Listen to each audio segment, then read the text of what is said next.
the other players were there. Lexi Hall, obviously. So there was no Sid Colson, and no idea who that is with Sid Colson. Ari McDonald obviously was there as well. And look, we got no Caitlin. And if we're being honest, she looked incredibly uncomfortable to be there last year. I think she just probably is not in the mood. The WNBA just got hit with a reality check they never saw coming. While cameras flashed, reporters swarmed, and players strutted down the orange carpet in full glam. The league's biggest star, Caitlin Clark, was nowhere to be seen. That's right, in the middle of All-Star Weekend, the player who has almost single-handedly carried the WNBA into mainstream headlines this year skipped the most visible, most photographed event of the season. No fancy dress, no photo ops, no media soundbites, nothing. And trust me, this wasn't an accident. This was a move, a bold, calculated power move. And now, the league is scrambling to figure out what went wrong. I think she's probably not in the mood. I think the whole festivities of All-Star Weekend, I think, one, I just don't think this is her scene anyway. I don't think this is somewhere which she wanted to be last year. If we can be honest, I do not think she wanted to be there last year. But I'm guessing all the comments, the 11 comments, are going to be, where's Caitlin? Where's CC? Why didn't Caitlin go? She was at the CBA earlier. I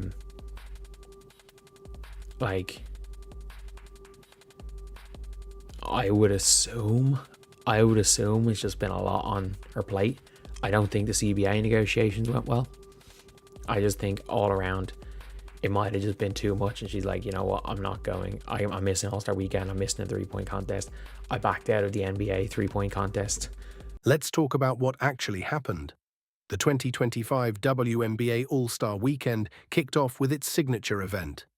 The orange carpet, their version of the red carpet. Players show up dressed to the nines. Cameras roll. Social media explodes. It's the league's chance to present its stars as not just athletes, but celebrities. It's a brand-building moment, a culture moment, a business moment. And then, boom, the one name everyone wanted to see, the one face every camera was hoping to catch, the one person who moves ratings, merch, and headlines, Caitlin Clark, never showed up. While her teammates, Kelsey Mitchell, Aaliyah Boston, Lexi Hull, Ari McDonald, arrived looking amazing, Clark was nowhere to be found. She didn't give a statement. She didn't make a late appearance. She didn't even drop a tweet. She just opted out. Getting to go to the NBA All-Star Weekend and shoot against Steph Curry. She backed out of that.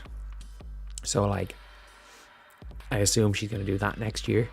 I assume that's going to be the thing. But, if Caitlin continues to shoot 20-something% from 3, I don't know if that's going to be still a thing. Now, if you were paying attention last year, this shouldn't surprise you. In 2024, Clark did walk the orange carpet. But if you watched the footage, really watched it, it was obvious. She was uncomfortable. She looked stiff, guarded, like someone fulfilling an obligation, not enjoying a celebration. Sure, she smiled. Sure, she posed. But it felt like she was counting down the seconds until she could leave. So her no-show this year? Honestly, it's not shocking. It's telling. What is shocking is how unprepared the WNBA seems to be for a situation like this, because this isn't just about one skipped event. This is about what it means when your entire brand is built around one player, and that player decides to start setting boundaries. An easy time right now, and I think a lot of people are, probably rightfully concerned, because it's one thing when you're healthy and everything's going well, and you can brush off all the stuff when things are going well, because at the end of the day, she's a basketball player at the end of the day. I said at the end of the day twice, either way. She can brush off a lot of the stuff because the basketball was going so well. All the hate, and this year the hate is doubled. All it takes is a moment of weakness and logging onto Twitter. That's literally all it takes, is a moment of weakness and logging onto Twitter, and obviously people like Caitlin has this superhuman ability to block everything out. There's no guarantee that she's always going to have that superhuman ability. There's no guarantee there's not going to be times in people's lives times in her life where maybe it affects her. And look, at the end of the day, she's human. Let's talk about what Clark's been going through. Since entering the league, she's been on a non-stop roller coaster. And this season, it's been brutal. She's already had 4 different injuries in the last 2.5 months. Foot issues, back tightness, a jammed wrist, lower body strain. She hasn't had 10 consecutive healthy days since training camp. That's not normal. That's not manageable. That's a red flag waving in bright neon lights. This is a player who was practically indestructible in college. And now she's being worn down by the grind of the pro game, the expectations, the physical punishment, and the media pressure. And speaking of pressure, Clark isn't just being asked to perform on the court. She's being dragged into CBA negotiations. Yes, you heard that right. A second-year player is being pulled into meetings with executives, agents, union leaders to help figure out how to avoid a lockout. That's not her job. That's not her lane. That's a responsibility most veterans would hesitate to take on. And yet, because she's Caitlin Clark, the league expects her to carry that weight too. Let me be blunt. This is exploitation disguised as opportunity. The league is throwing every single problem they've had for years on her back and hoping she can magically solve it. Attendance issues? Put Clark on the flyers. Sponsorship deals falling through? Send Clark. Low ratings? Mic her up and put her in front of every camera. Media fatigue? Have Clark smile for the 5th event this week. It's a system that sees her as a solution, not a person. Now layer in the constant scrutiny. Clark has been roasted online all season. Every missed shot, a meme, every turnover, a trending topic, every loss, blamed on her. She's been criticized more in one season than some stars face in an entire career. Some of it's basketball talk, sure, but a lot of it's personal, petty, cruel. She's been called overrated, weak, just a shooter. People are practically waiting for her to fail. And yet, she's still out there playing through injuries, pushing through slumps, and showing up for her team. Until now she's said, no. Just once. Just for a carpet walk. But let's be clear, this is not a meltdown. This is a power move. This is a player realizing, I don't have to say yes to everything. It's about reclaiming time, energy, and agency. It's about boundaries, something every professional athlete, especially women, struggle to set. Because in this league, saying no gets you labeled difficult, entitled, ungrateful. But Clark just showed the world she's willing to take that risk. And here's the kicker. The WNBA needs her more than she needs them. Clark has become the backbone of the WNBA's marketing. Want proof? Look at any promo, any highlight reel, any merch stand. She's everywhere. And when she skips an event, the ripple effect is immediate. Media coverage dips, social buzz drops, sponsors ask questions. The orange carpet didn't just lose a player, it lost its centerpiece. This is what happens when you put all your eggs in one basket and forget to take care of the basket. Now here's something a lot of people missed.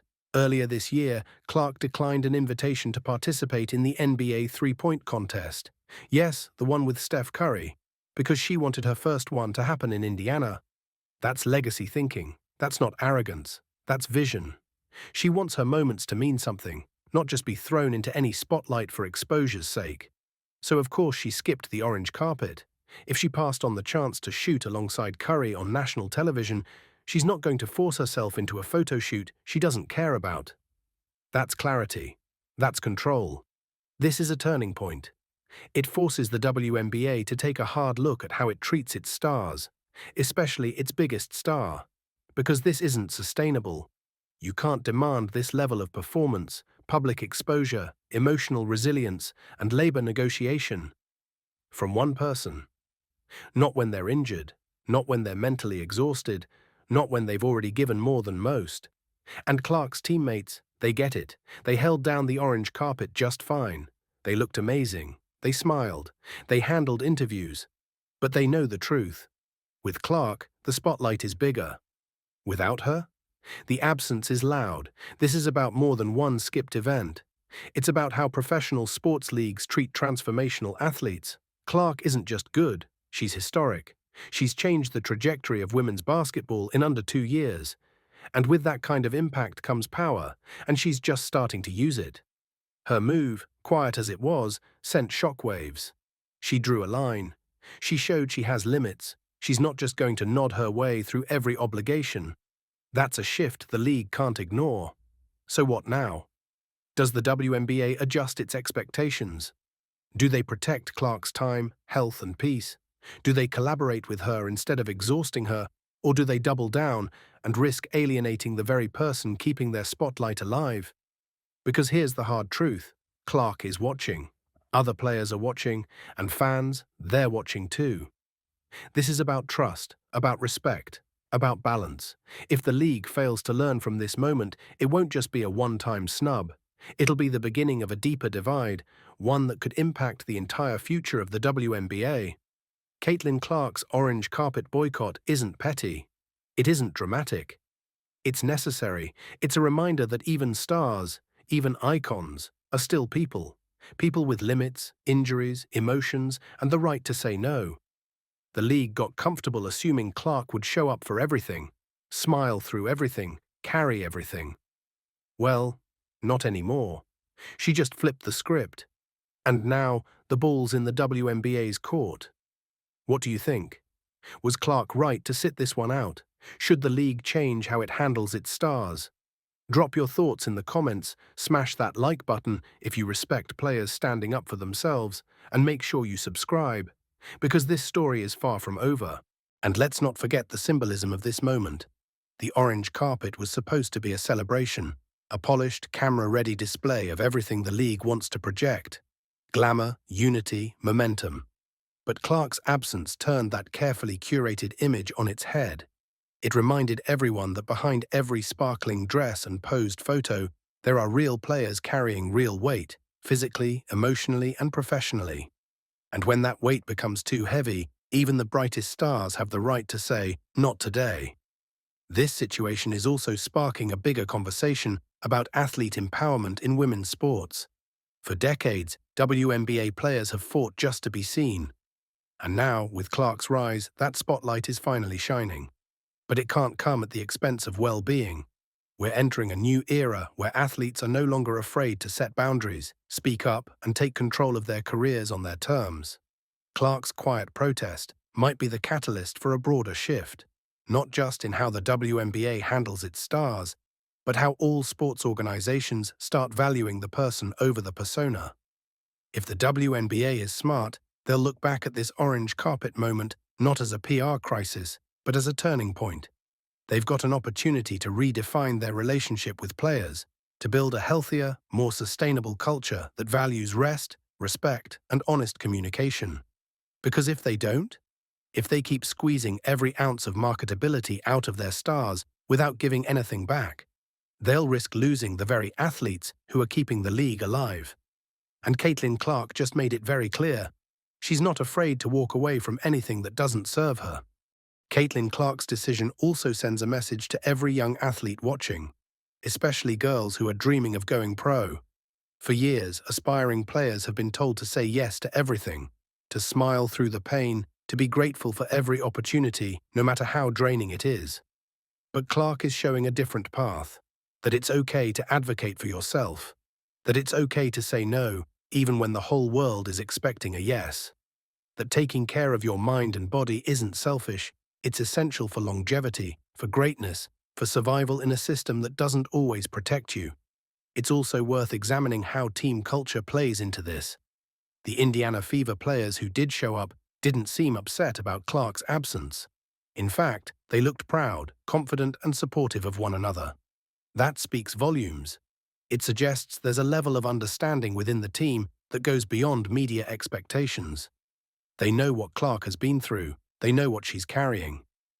And instead of throwing her under the bus for skipping a photo op, they stepped up, took the spotlight, and let her breathe. That's what real leadership and solidarity looks like in a team setting. But make no mistake, the league's long-term credibility is now on the line. If they continue to overextend their top talent without care, they risk damaging not only individual careers, but the public trust. Fans want to support players who feel valued. Sponsors want to invest in organizations that take care of their stars. and future draft picks are watching closely to see how the WNBA treats its marquee names. Clark's orange carpet absence isn't a small detail. It's a loud signal that something needs to change. The next steps the league takes could shape the future of women's basketball for years to come.